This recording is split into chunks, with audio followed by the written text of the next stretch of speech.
De volta para uma conversa de peso, hoje recebendo o diretor, é o responsável do Comitê de Monitoramento de Licitações do nosso Observatório Social de Novo Hamburgo, Dr. André Arrué.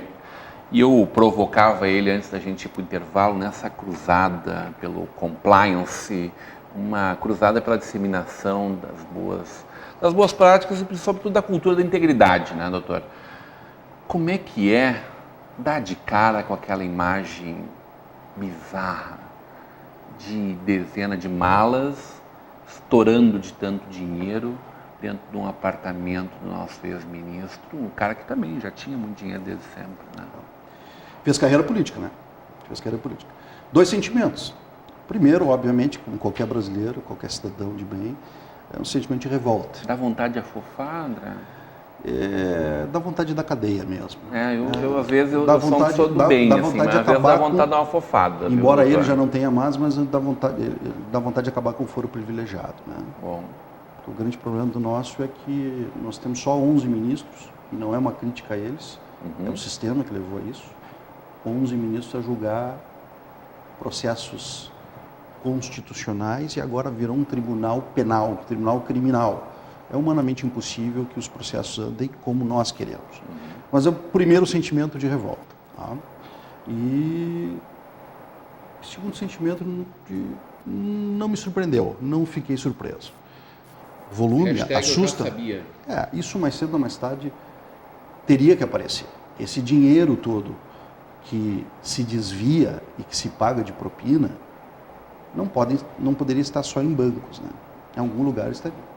Mas a gente fica estupefato, porque já existe patrulha do que é propriedade, já existe patrulha do que está na Suíça, do que está lá na Ilhas Caicos, Falklands, eu acho que até em Falklands tem. A colaboração que a Suíça faz... Agora, o dinheiro guardado em espécie debaixo dos nossos olhos é de uma prepotência. Isso é um indicativo de que a corrupção não parou, embora haja Lava Jato. Exatamente.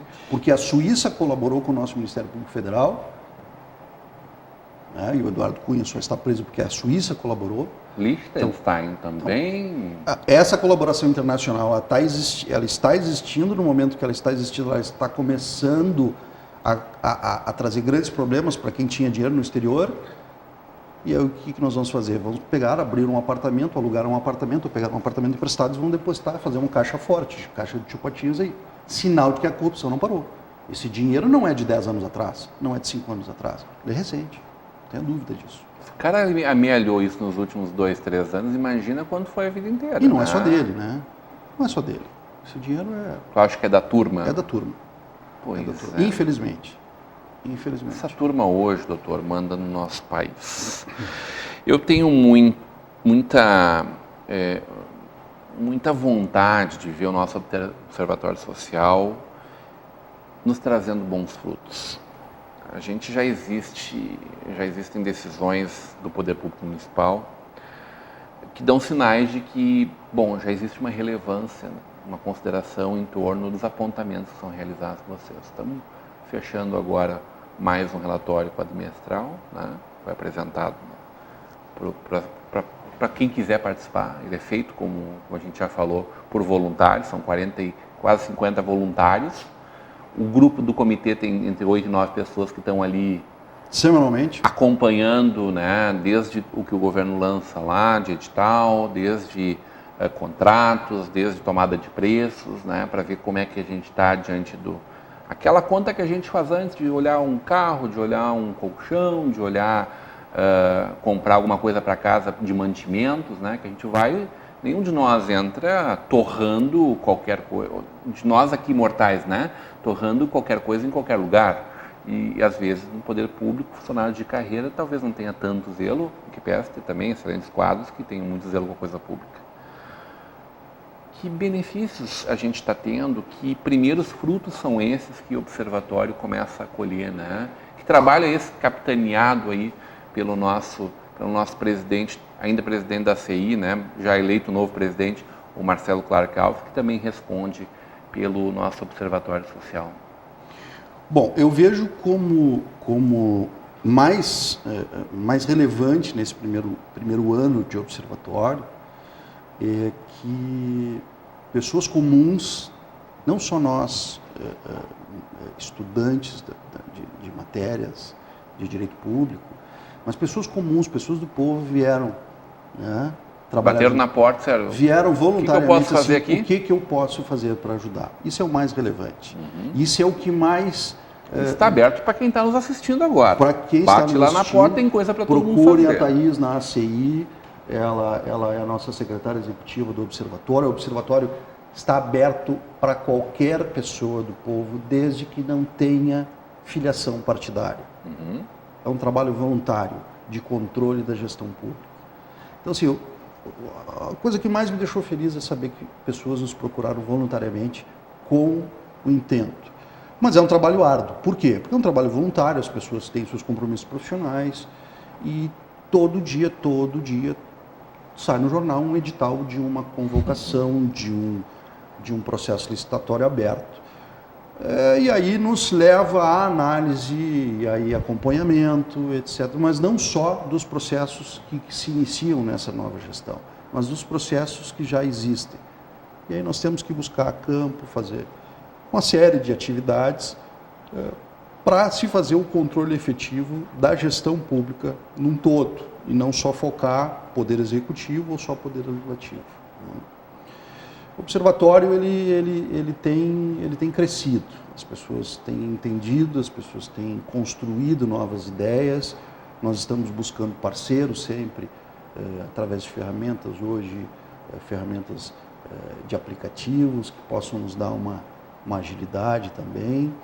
E uma coisa que nós temos que combater sempre é a transparência pública. O nosso relatório vai de novo falar sobre isso, é que o portal de transparência deve sim ser cada vez mais inteligível. As pessoas Eu têm que acompanho há entender. muito tempo, desde quando o prefeito Jair foi obrigado a disponibilizar as informações a primeira vez, feito de uma forma não tão aberta a várias informações. Depois o governo Tarcísio conseguiu ampliar a qualidade da informação, mas também várias coisas que não estavam devidamente abertas, né, no detalhe. E eu fiquei surpreso ao compreender, e isso eu aprendi numa tarde lá com vocês, a compreender que tem muita coisa que ainda não está lá e que tinha que estar. Sim. Porque lá está o contrato, o número do contrato, está o preço total pago, mas o nome do CNPJ da empresa que foi contratada, que precisa prestar o serviço, foi pago cargos, salários, etc. Uma série de Mas coisas aí tu que me podem fez ser ver corrigidas. que o preço da cebola comprado lá para a nossa escola municipal tem que estar lá o preço do quilo da cebola que nós pagamos naquele contrato. Tem que saber lá onde é que foi deixado aquele quilo da cebola. Sim. Quem recebeu lá esse material. Não basta o processo licitatório. Porque a fraude, ou vamos pensar que às vezes é só negligência ou imperícia, ela pode estar em qualquer etapa do processo. Sim. Do nascimento de um processo licitatório, de uma tomada de preço, Sem dúvida. até o consumo daquele bem no exercício da nossa cidadania no dia a dia, né? Então, como a gente está longe ainda do mundo ideal, né? Nós não podemos confundir o sobrepreço com o superfaturamento. Então. Tá? Então isso tem que ser cuidado. Então, desde a ponta inicial da publicação do edital até a entrega efetiva do que foi comprado. Mas hoje não tem nem software de gestão para cuidar disso. A prefeitura não adotou isso. Pois é. Não adotou. Nenhuma prefeitura, nenhuma gestão. Não, existem Todas bons as gestões exemplos passaram, no país. uma chegou agora há Não, pouco tempo. mas no país existem ótimos exemplos que já adotaram esse Vocês sistema de apontam, gestão. inclusive, Sim. algumas prefeituras que têm modelos de sucesso, né? Já indicamos. Afora isso, né? Fora isso, nós tivemos e fizemos isso, está no relatório, fizemos o acompanhamento que, embora muita dificuldade, da publicação do plano plurianual, da LDO, né? Que é a Lei de Diretrizes Orçamentárias, onde a nossa grande crítica é que não houve debate público. Né? As audiências públicas foram feitas numa sala da prefeitura, com pouquíssimas pessoas, com a grande maioria servidores. Devia ser aberto, explicitado. Pelo princípio da transparência, eu acho que essa metodologia deve ser abolida. Podia estar na internet com um tempo antes para a gente olhar, é isso? Abolida. Eu acho que ela tem que ser, essa audiência pública, todo gestor sabe que ele vai ter que fazer, e isso, inclusive na lei orgânica, ela é permanente. Eu reputo que isso deveria ser abolido, deveria ser trazido de uma forma, a praça pública como se requer isso, para que o público venha. Né? Venha e saiba o que está acontecendo. Agora, uma audiência pública que sai um edital no jornal NH, um convite feito ao final, o início da noite, no 10º andar da prefeitura, a maioria das pessoas não vão. É um desconvite? Porque já não existe o interesse de que eu vou poder fazer alguma coisa para mudar alguma coisa. A população já não tem a iniciativa de buscar o seu direito. Perfeito. E se ela não é estimulada a buscar esse direito, obviamente isso não vai acontecer, o povo não vai. Mas veja bem, nós temos que falar de orçamento do município, do que vai ser aplicado no bairro X, Y ou Z, que interessa a comunidade, né? Por que não fazer convite às associações de bairro? Por que não chamar isso de uma forma coletiva? Por que não fazer audiências localizadas? Uma provocação, efetivamente. Uma provocação, e aí se democratiza isso. Agora, se vai se aplicar A, B ou C, as ideias que virão, isso é outra coisa. Mas o povo tem que saber. E aí nós tivemos lá nossos colegas de voluntariado, encabeçados pelo João Neto, que é o nosso responsável pelo comitê de monitoramento, né? Eu faço até uma correção, é o João que controla a metodologia do nosso voluntariado, o João Paulo também, que é nosso voluntário, e mais outros membros, estiveram na audiência pública e lá se encontraram com mais de 30 servidores, secretários, etc. Agora, da LDO, havia pessoas do Legislativo, vereadores, né? Mas a mesma coisa, quer dizer, as audiências, isso foram tocadas assim de uma forma, o projeto, o PPA, o projeto Plano Plurianual, que vai reger os 4 anos de gestão, ele foi apresentado pronto numa audiência pública, não houve um debate anterior. Né? E isso tira a transparência. Isso gera algumas deturpações, como, por exemplo, um contrato de gestões anteriores, ou de uma gestão anterior pelo menos, que segue sendo aditado, por exemplo, numa gestão nova. Um contrato de renovação, da necessidade de renovação, construído ainda com momentos um pouco infelizes, de forma um pouco infeliz. Esses são 2 exemplos de temas que vocês enfrentaram agora recentemente.